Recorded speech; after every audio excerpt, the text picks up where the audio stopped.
아이 입장에서는요, 엄마 아빠가 나를 버렸다, 내가 이렇게 했을 때 엄마 아빠가 나를 정말 싫어하는구나, 난 사랑받지 못하고 있구나.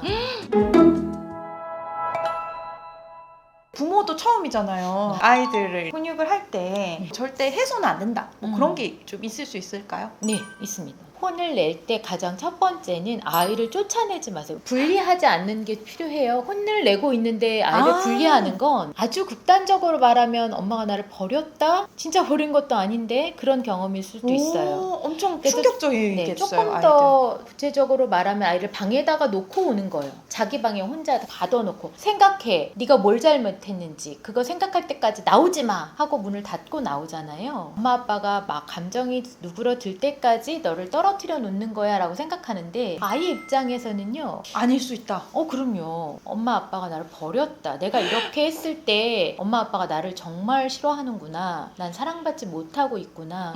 특히 그 공간이요, 네. 폐쇄적인 공간에서 아이가 혼자 있다고 생각해 보세요.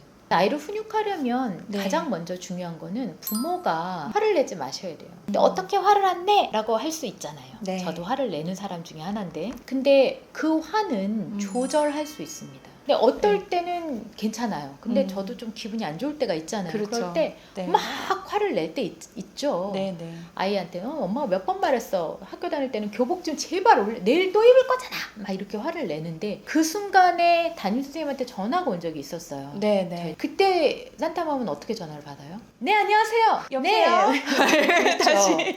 어떻게 받냐면, 선생님 안녕하세요. 네, 어쩐 아무 일 일이세요? 없었다는 듯이 제가 뭘 보여드리는 거냐면, 분노는 조절이 조절이 가능해요. 된다. 상황에 따라서. 아이가 뚜껑을 열리게 할 때 네. 화가 나요, 당연히. 하지만 화를 낸다고 효과적이진 않거든요. 그럴 때 한번 3번을 쉬는 거죠. 숨을 큰 습습 후후를 하고 네. 단호하게 말합니다, 아이에게. 그래서 그렇게 훈육하는 것 가장 필요해요. 정말 정말 중요한데, 더 중요한 건 뭐냐, 알고 있지만 행동하지 않으면 변화가 없어요. 의미가 없다. 네.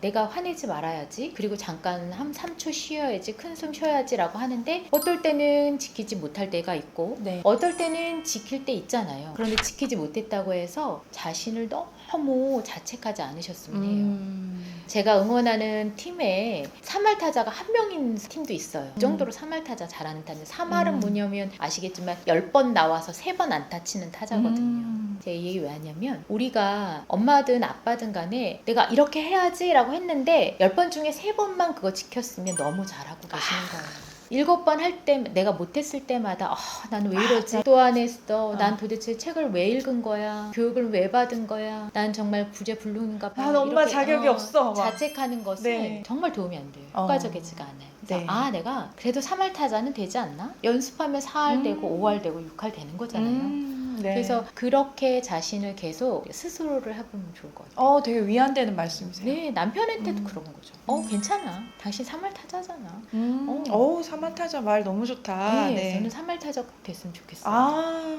다시 이제 질문으로 돌아와서, 우선 아이를 혼자 두게 하지 말고, 또 아이를 훈육할 때 내가 스스로 화를 내지 않는 거 정말 중요하고, 예를 들면 조금 더 장소를 옮겨서 아주 공개적인 장소에서 아이를 혼내게 된다면 네. 그건 안 하시는 게 좋을 것 같아요. 아이도 인격이 있거든요. 아이도 막 화내고 또 떼부린다 하더라도 네. 많은 사람들이 보는 앞에서 부모가 화를 내고 소리를 지르는 거는 이 아이한테도 되게 큰 충격, 상처 이럴 수 있어요. 네네. 공개적인 것보다는 아이 안아서, 대부분 그렇게 혼나는 아이들은 다 어린 아이들이잖아요. 그 아이를 데리고 와서 공개적이지 않은 장소에서 대화하면 좋을 것 같아요. 하지만 단호하게. 얼마 전에 저희 아이가 생일이어가지고 닌텐도를 선물로 사줬어요. 그래서 이제 동생이랑 게임을 하는데, 이제 누군가는 지게 되어 있잖아요. 이게 게임이니까. 이게 졌을 때 엄청 아이가 막 화를 내고, 동생이 지면 동생이 울고 첫아이가 지면 첫아이가 울고, 그러니까 게임을 시작을 했는데 집요한이 아수라장인 거예요. 그때 제가 훈육을 어떻게 해야 될지 되게 고민스럽더라고요. 근데 지는 것도 어찌 보면 배워야 되는 과정 중에 하나잖아요.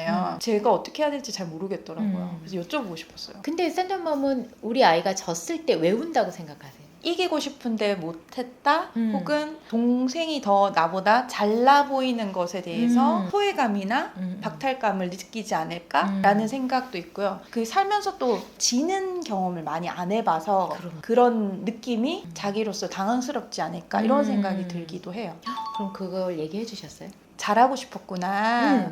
이렇게 얘기를 하고는 하는데 그렇지만 동생은 때려서는 안 되지. 꿀밤이라 그러죠? 확 때리고 하더라고요. 그래서 그 동생은 때리면 안 돼. 그럼 우리 지금 게임 그만할까? 뭐 이렇게 해서 상황을 모면시키는데 저 어떻게 해야 될까? 고민이 되더라고요. 우선은 만약에 이 게임을 하거나 아무튼 둘이서 얘기를 하고 놀이를 할 때 신체적인 폭력, 그러니까 네. 뭐 말로도 그렇지만 네. 그랬을 땐 단호하게 그걸 중단하셔야 돼요. 어떤 일이 있어도 때리는 거는 안 된다라는 것을 명확하게 단호하게. 얘기해야 돼요. 속상했지만 때리면 안 되는 아니에요. 왜냐하면 뭐 속상하지 않으면 때려도 되나? 그건 아니거든요. 아하. 어떤 네. 상황에서 때리면 안 되죠. 무조건 안 돼. 그건 안 돼. 네네네. 그걸 먼저. 폭력은 안 된다는 걸 먼저 알려주시고. 단호하게. 폭력이 일어났을 때는 모든 네. 걸 다 스탑하고 할 수 없도록 하고. 어렸을 때부터 집에서 폭력이든 뭐 성이든 이것에 대해서 좀 더 많이 교육받아야 된다고 생각해요. 두 번째는 네. 마음을 너무 잘 알아주셨어요. 왜냐면 이기고 싶잖아요. 네네.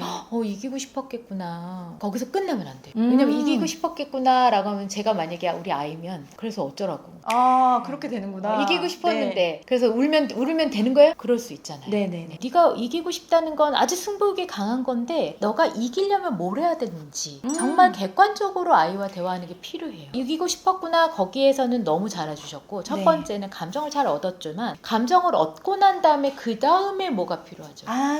거기서 끝나면 아이들은 계속 감정을 받아주는 사람으로 엄마나 아빠는 경험되죠. 그래서 아이가 스트레스 받거나 힘들 때 엄마한테 아빠한테 감정을 넣는 쓰레기통으로 생각하거든요. 밖에서 화가 나도 엄마한테 화를 내. 넘어져도 엄마 탓이야. 어린이 아이들은 그래요. 계속 감정을 받아주기만 하면 그렇거든요.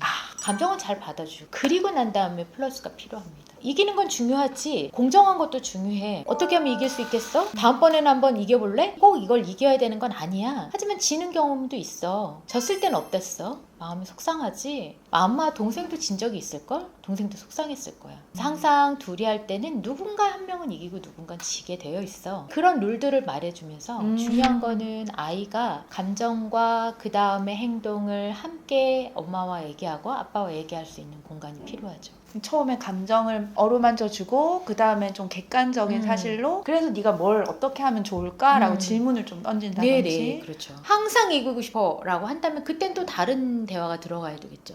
우리가 평생 살면서 항상 이길 수는 없는 거예요. 그래서 항상 이길 수 없을 땐 그럼 넌 어떻게 할 건데? 그냥 물어보면 되죠. 질문을 하는 거네요. 네. 그럴 땐 이래야 돼 이게 아니라 어린 아이들의 부모님들이 가장 필요로 하는 건 질문. 질문에 관련된 거 책이 엄청 많아요. 그 중에서 정말 딱 3권만 읽어보세요. 질문은 진짜 중요해요. 누군가와 대화할 때 질문의 기법이 필요합니다. 아이뿐만이 아니라 누구하고도 마찬가지죠. 그 사람의 생각을 끌어내려는 질문, 단답형을 유도하는 질문이 아니라 그런 끌어내려는 질문이 아마 그 사람의 생각과 마음을 얻을 수 있을 거예요. 정말 지혜로운 질문을 하는 게 부모의 숙제가 아닌가라는 생각이 드네요. 네. 그러면 이 시대에 엄마 아빠한테 해주고 싶은 말씀이 있으시다면 마지막으로 한번 부탁드릴게요. 네네. 제가 항상 어디 가나 하는 말인데요. 네. 지금 시기에 저도 마찬가지지만 엄마 아빠들이 가장 중요한 건 이미 잘하고 있다. 많은 부모님들이 내가 엄마는 충분한가? 아빠도 마찬가지고 내가 잘하고 있나? 나는 부족한 거 아닌가? 라고 하는데 립서비스가 아니라 이미 잘하고 있다. 왜 그러냐면 우리가 한 번도 올바른 부모, 올바른 엄마 아빠의 역할을 못 배웠거든요. 그래서 그거는 아무도 알려주지가 않았고 우리의 부모가 우리에게 보여준 것밖에 없어요. 근데 그게 잘못됐거나 뭐 좋다거나 나쁘다거나가 아니라 우리의 부모가 우리에게 부모 역할을 한 거는 20세기예요. 20세기. 이제 21세기는 조금 다른 역할이 필요합니다. 음. 예전에 우리 엄마 아빠가 나를 어떻게 키웠는지는 전혀 상관이 없어요. 스스로 만들어 나가시는 게 제일 중요합니다. 네. 그러려면 내 아내는 어떤 성향이고 내 남편은 어떤지, 우리가 어떤 육아의 가치관을 갖고 있는지, 우리 아이들은 어떤 성향인지, 아이들 되게 다 다르거든요. 그럴 때 똑같이 아이를 훈육하고 양육하는 것은 아이의 그 개성을 무시하는 거죠. 네. 지금은 너무나 많은 정보가 있고 그 정보 중에 가장 중요한 정보들을 얻으면 되고, 그리고 가장 중요한 건 부부가 함께 파트너십을 가지고 우리 아이를 잘 키워낸다라는 동지를 가지고 네, 너무 좋은 말씀 감사합니다. 좀 위로가 되는 것 같아요. 다행이네요. 네, 오늘 시간 너무 감사합니다. 네, 감사합니다. 네.